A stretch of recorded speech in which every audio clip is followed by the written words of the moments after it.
Përshëndetje. Edi Rama erdhi në Shkodër si një person pa karakter dhe pa moral në vend që të shfaqte sado pak respekt për gratë dhe vajzat, ai shturri gjuhën e tij.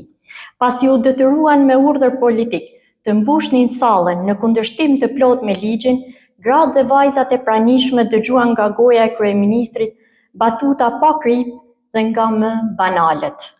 Ai në asnjë moment nuk reflektoi dhe nuk kërkoi ndjesë për mungesën e dorës qeverisë për 12 vite.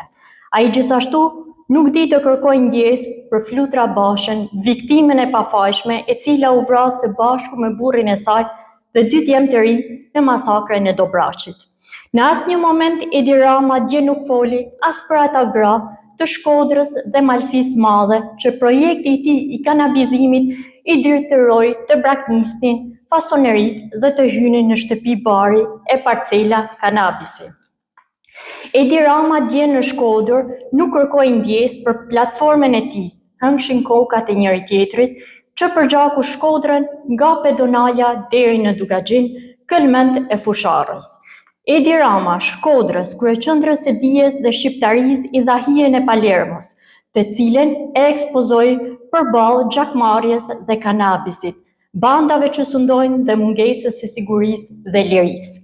Si arkitekti dhe zbatuesi i shpopullimit dhe varfërimit të Shkodrës, Edi Rama duhej minimalisht të heshte dhe jo të tallej me dinjitetin e atyre grave dhe vajzave të detyruara të jenë në shkallët e pallatit të sportit.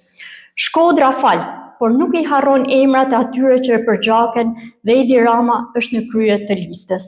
Me 11 maj, nënat dhe vajzat e Shkodrës do japin përgjigjen e merituar Edi Ramës dhe rilindjes.